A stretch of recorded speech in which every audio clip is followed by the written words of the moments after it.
From Hollywood, it's time now for Bob Bailey as Johnny Dollar. You don't know me, Mr. Dollar, but you're going to.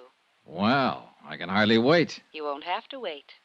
I want you to meet me tonight. Where? On the waterfront. 9:00. Yes? It's dark down there at 9. It might be dangerous. Are you scared? Strange women always scare me. Where on the waterfront? Pier 29. That's where the Molly Kay was birthed before she sank. Molly Kay was my mother. Meet me at 9? I don't know. Blind dates never work out for me. I'm always sorry afterwards. You won't be sorry this time.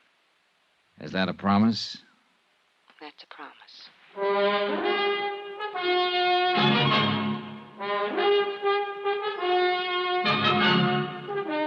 Tonight and every weekday night, Bob Bailey in the transcribed adventures of the man with the action-packed expense account, America's fabulous freelance insurance investigator. Yours truly, Johnny Dollar.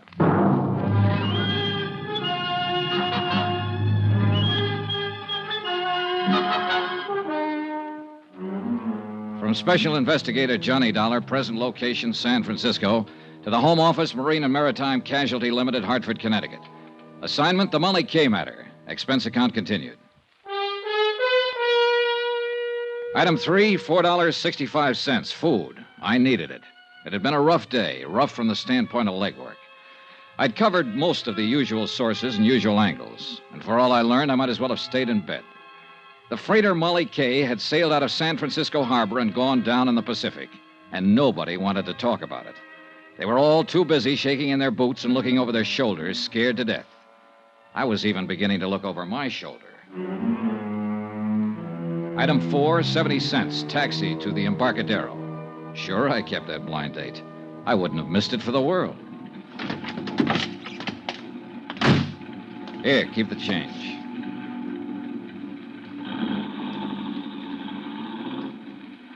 It was dark and lonely along the waterfront. The fog was down, drifting in off the bay, dimming the scattered streetlights with a damp haze and muffling the sounds of the city.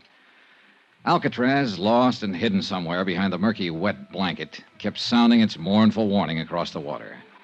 And the night gulls seemed to cry out in answer to it.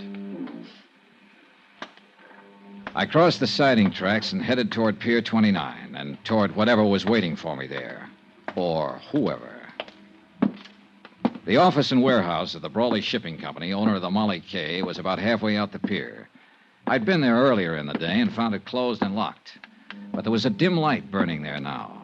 I headed toward it. Just about then, as I passed under the last wharf light and turned toward the office door, I started to get that old feeling.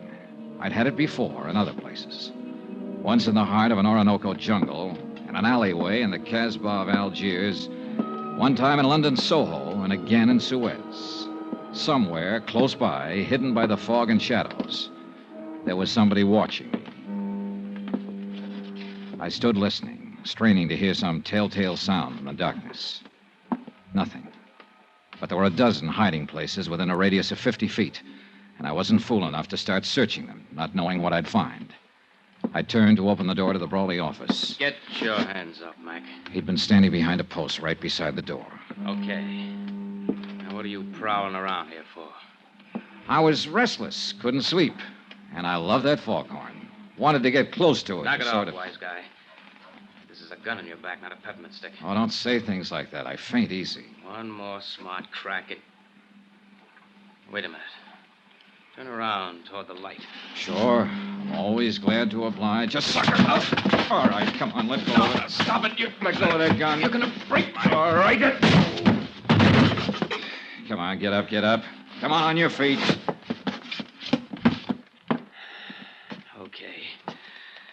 Okay, Dollar. So they're right about you. You are tough. Is that what they say? I've heard it around. Then how come you jumped me? I didn't know it was you, not till you turned toward the light. Just saw somebody was prowling around the office here. Who's there? What's going on? It's all right, Ellen. Dean, what are you doing here? I could ask you the same thing. Why, I just came down to do some work on the books and... Oh. This is that insurance investigator, Johnny Dollar. Yes, I know. What do you mean you know? I asked Mr. Dollar to meet me here tonight. Why? What are you up to? Nothing. I wanted to talk to him, that's all. Down here alone, huh? At this time of night. Dean, suppose we talk about it tomorrow. Okay. That's the way you feel. It's not a matter of how. We'll discuss it tomorrow. All right. Oh, the gun, Dollar. Do I get it back? Oh, sure. Here you are. Don't let anybody take it away from you now. Don't worry. They won't. I'll see you tomorrow, Dean. Yeah. Yeah, sure. Come in, Mr. Dollar. I followed her into a suite of offices that were a lot plusher on the inside than they were on the outs. Mahogany paneling, leather chairs, rugs, sofa, an open fire burning. Small, but cozy, like the girl herself. So we talked. The weather, the fog, the weather yesterday, how we like San Francisco, sparring-type talk. Then finally came the tip-off that we were going to get down to business. Would you like a drink, Mr. Dollar? I poured scotch for both of us, and the clink of ice served as opening bell for the first round. Mr. Dollar sounds so oddly formal. Do you mind if I call you Johnny? Johnny it is. And you? Ellen Brawley. I guess I am a little slow in introducing myself. But it upset me. Dean being out there, I mean. And acting the way he did. You're Captain Brawley's daughter. Yes. As I told you on the phone, Molly Kay was my mother's name. Father thought the world of her. It broke his heart when she died. Later, he named his ship after her. And now the ship is gone, too. Yes. Ellen, what about this man you call Dean? How does he figure in this? Dean Sutton, he's an exporter. I've known him for some time. He's not usually the way he was tonight.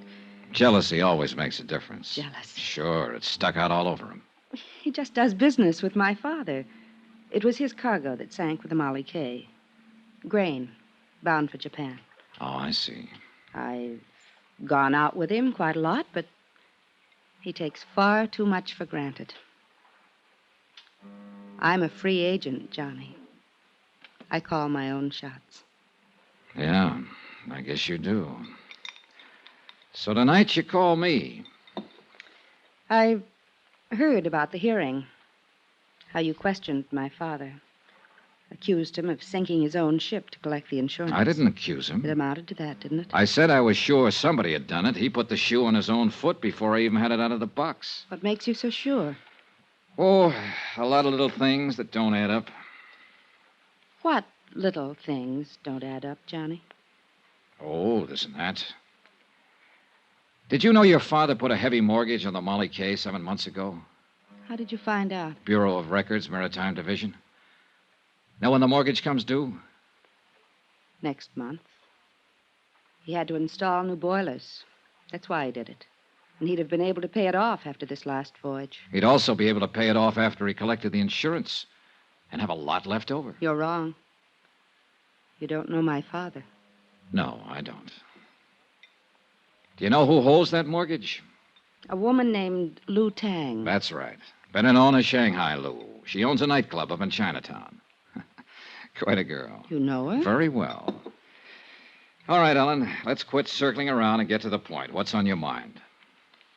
I don't know. Nothing, really, I guess. I just wanted to tell you that you're wrong. About my father, I mean.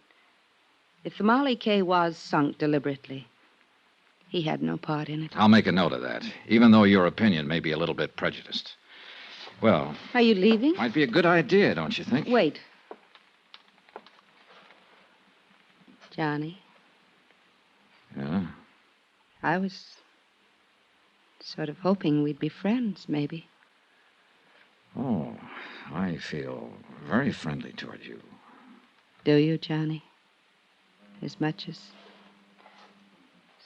this.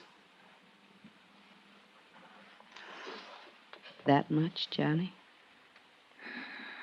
That's pretty friendly. I told you.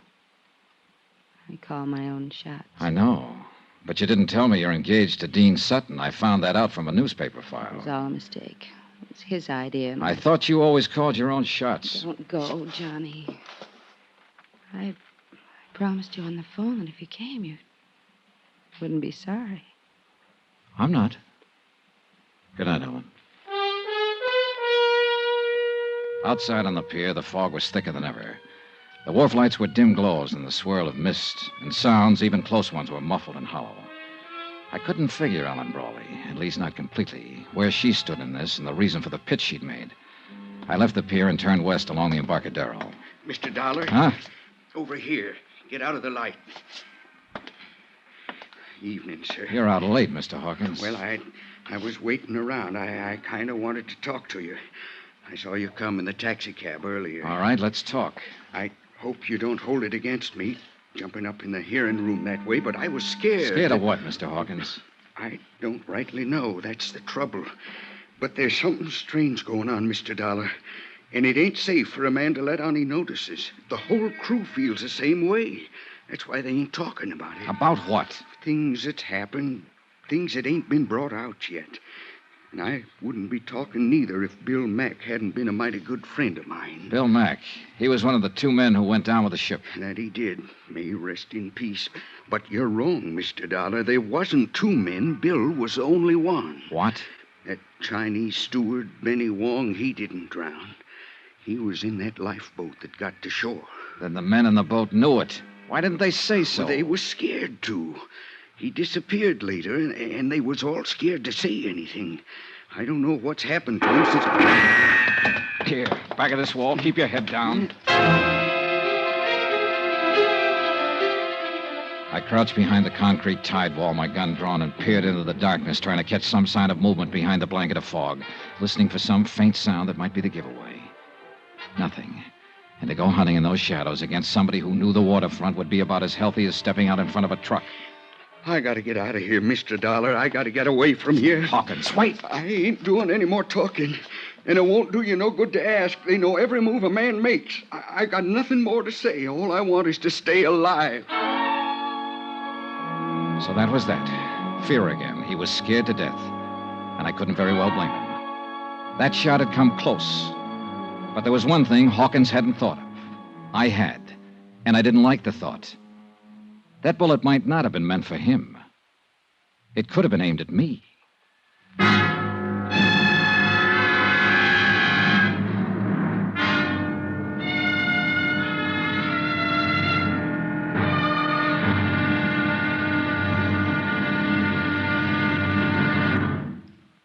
Now, here's our star, Bob Bailey, to tell you about tomorrow's episode of this story. Thanks. Tomorrow night, we find out that a dead man can tell a tale. It all depends on how he died. Join us, won't you? Yours truly, Johnny Dollar.